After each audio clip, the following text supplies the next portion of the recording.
Hello students, amine chapter में ये हमारी दूसरी वीडियो होगी और इस वीडियो में हम जानेंगे एमीनों का नामकरण। तो एमीन आप पहली वीडियो में बता चुके हैं कि 3 प्रकार के होते हैं, प्राथमिक एमीन, द्वितीयक एमीन और तृतीयक एमीन। तो तीनों प्रकार के एमीनों का नामकरण जानेंगे और इसके साथ में जो एरोमेटिक एमीन होते हैं उनका भी नामकरण हम इस वीडियो में जानेंगे। एरोमेटिक एमीन क्या होते हैं, उनका नाम कैसे लिखा जाता है, ठीक है। तो नाम लिखने के लिए हम दोनों पद्धतियों के बारे में चर्चा करेंगे, साधारण पद्धति और IUPAC पद्धति, दोनों के बारे में बात करेंगे। देखते हैं तो साधारण पद्धति में तो नाम लिखने का इसका तरीका है कि जो NH2 समूह हो, यानी जो एमीन NH2 समूह हो, चाहे NS एमीन हो, चाहे सिर्फ N समूह हो, तो इन तीनों को हम बोलते हैं एमीन। क्या बोलेंगे? एमीन। तो उसके आगे जो कि एल्किल या एरिल उत्पन्न होते हैं तो उनका एल्किल नाम लिखेंगे। जैसे कि CH3NH2 लिखा हुआ तो CH3 का साधारण नाम होता है मिथिल और NH2 का एमीन, तो इसका साधारण नाम बन जाएगा मिथिल एमीन। कुल मिला के साधारण नाम इनका होता है एल्किल एमीन। क्या होता है? एल्किल, तो क्या मिथिल एमीन। IUPAC नाम का क्या होता है? IUPAC नाम देखते हैं। जो प्राथमिक एमीन है तो उनका IUPAC नाम कैसे लिखते हैं उनके बारे में आपको बता दें। इनका IUPAC नाम लिखने के लिए हम क्या करते हैं कि एमिनो समूह से जितने कार्बन लगे हुए हैं तो उन कार्बन परमाणु की संख्या, कार्बन परमाणु को काउंट करते हैं, उनके आधार पर उसकी हम एल्केन निर्धारित करते हैं, एल्केन। और फिर आखिर में उसको हम एमीन जोड़ते हैं। एल्केन निर्धारित करने के बाद उसमें एमीन जोड़ते हैं तो बनता क्या है, यहाँ की एल्केन की ई हटा के फिर पूरा एमीन जोड़ेंगे तो कुल मिला के बन जाएगा एल्केनामीन। कुल मिला के बन जाएगा एल्केनामीन। तो IUPAC नाम का क्या बनता है, जो एल्किल एमीन होते हैं इनका IUPAC नाम क्या बनता है? एल्केनामीन। इनका IUPAC नाम बन जाएगा एल्केनामीन। कहीं कहीं पे एल्केनामीन, कुछ लोग इसको ये हटा के एल्केनेमीन भी लिख देते हैं, तो उसमें आपको कंफ्यूज होने की जरूरत नहीं है। एल्केनामीन या एल्केनेमीन एक ही चीज है, ठीक है। तो ये प्राथमिक का नामकरण इस विधि से किया जाता है। तो ये एल्केनामीन बन जाएगा। इस तरह से एक कार्बन है तो ये साधारण नाम हो गया मेथिल एमीन। IUPAC नाम एक के लिए मेथेन प्लस एमीन, क्या नाम बन जाएगा? मेथिनामीन। 2 कार्बन है तो एथिल प्लस एमीन, तो साधारण नाम हो गया एथिल एमीन। और IUPAC में एथेन प्लस एमीन क्या बन जाएगा? एथेनामीन। जो तीसरा है तो 3 कार्बन लगे हुए हैं, 1 2 3, तो 3 कार्बन के लिए हम क्या लिखते हैं? साधारण पद्धति। तो प्रोपिल समूह है। कौन सा प्रोपिल है? नॉर्मल प्रोपिल समूह है, क्योंकि प्रोपिल के 2 बनते हैं, एक नॉर्मल बनता है, दूसरा आइसोप्रोपिल बनता है। तो N प्रोपिल एमीन साधारण नाम बन गया नॉर्मल प्रोपिल एमीन। और IUPAC में हम ये देखते हैं, यहाँ से नंबरिंग शुरू हो जाएगी। NH2 समूह जो है वो इस कार्बन से भी जुड़ सकता है, इससे भी जुड़ सकता है, इससे भी जुड़ सकता है। तो अब यहाँ पे जो NH2 समूह है 1 नंबर से जुड़ा हुआ, तो इसका हो जाएगा propane plus 1 amine. Propane plus 1 amine या 1 प्रोपेनामीन या प्रोपेनामीन 1, ठीक है। तो ये 3 नाम हो सकते हैं, हमने लिखा है 1 प्रोपेनामीन, ठीक है। प्रोपेन 1 एमीन भी आप इसको लिख सकते हैं या प्रोपेनामीन 1 भी लिख सकते हैं। इसी प्रकार से इधर हम अगर देखें तो अगर इस समूह की बात करें तो ये कौन सा समूह है? इस कार्बन से 2 समान समूह जुड़े हैं, टोटल कार्बन 3 है, तो ये हो गया 3 के लिए प्रोपिल होता है। एक कार्बन से जब 2 समान समूह जुड़े होते हैं तब उसको हम बोलते हैं iso.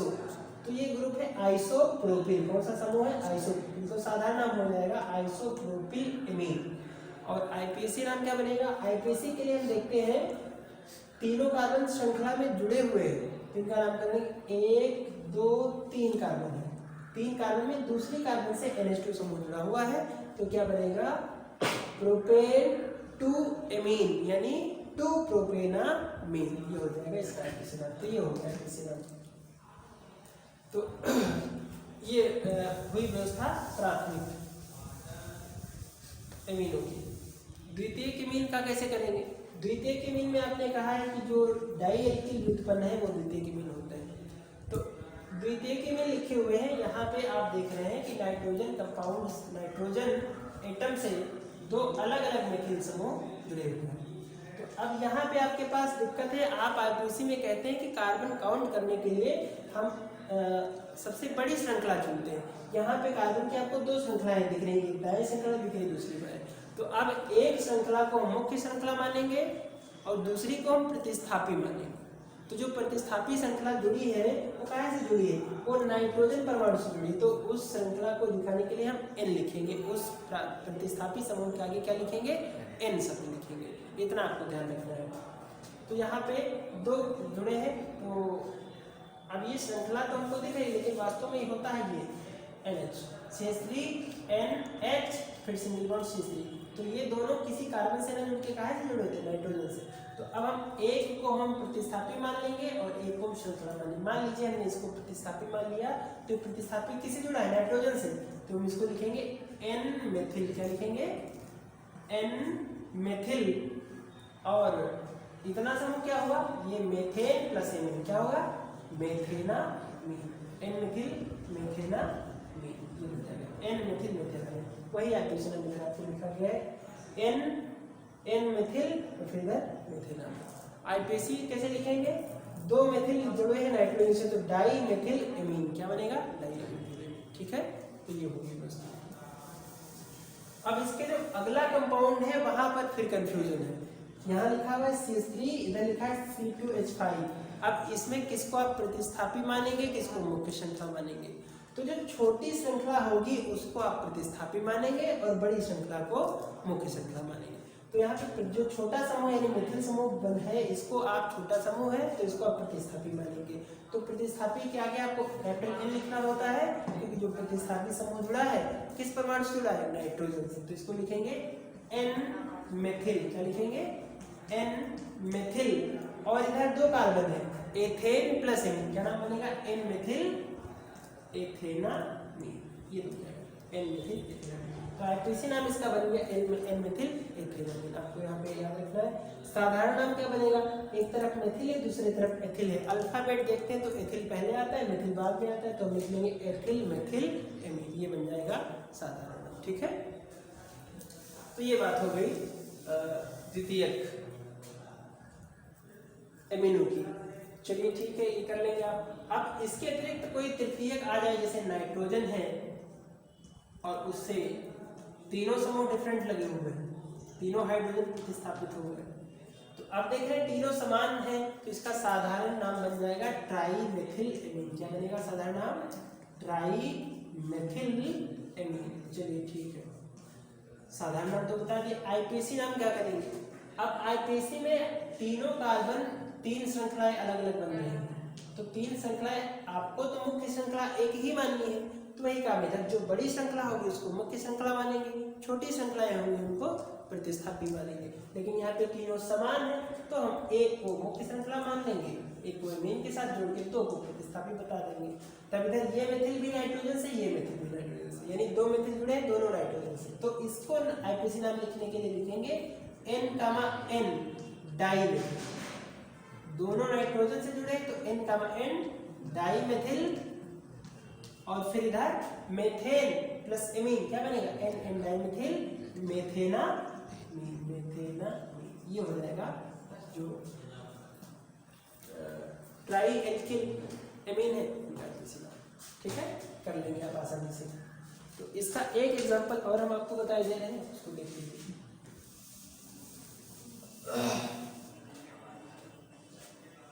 CH3N, CH2, CH2, CH2, CH2। ठीक। अब इधर देख रहे हैं दो श्रृंखलाएं समान है, एक श्रृंखला छोटी। अब ये दो बराबर है, अब इन दोनों में से आप चाहे जिसको बड़ी श्रृंखला मान लीजिए और बाकी दोनों को आप प्रतिस्थापन मानिए। चलिए फिर से इसी को मुख्य श्रृंखला मान लेते हैं। अब यहाँ पे क्या, N मेथिल N एथिल, दो प्रकार के।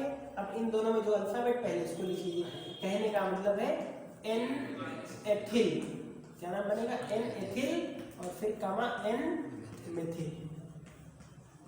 और फिर इधर दो कार्बन है, एथेन प्लस एमीन, क्या हो जाएगा, एथेना, N ethyl N methyl ethyl. ये बन गया आईपीसी नाम। साधारण नाम क्या होगा? दो एथिल लगे हैं तो डाई एथिल फिर methyl, die ethyl methyl amine साधारण। तो इस तरह से बड़ी आसानी से आप नाम के लिख सकते हैं। ठीक है, अच्छा तो अब एक काम और करते हैं, जो एरोमेटिक एमीन है तो थोड़े से उनके नामों पे चर्चा कर लेते हैं।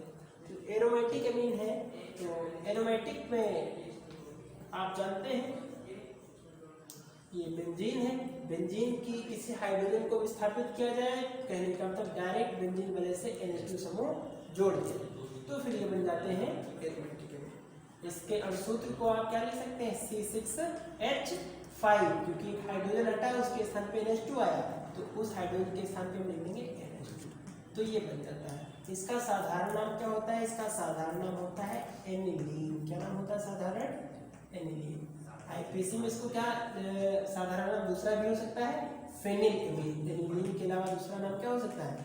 फेनिल एमीन, ये दूसरा नाम साधारण है। ठीक है, तो आईपीसी में क्या लिखेंगे?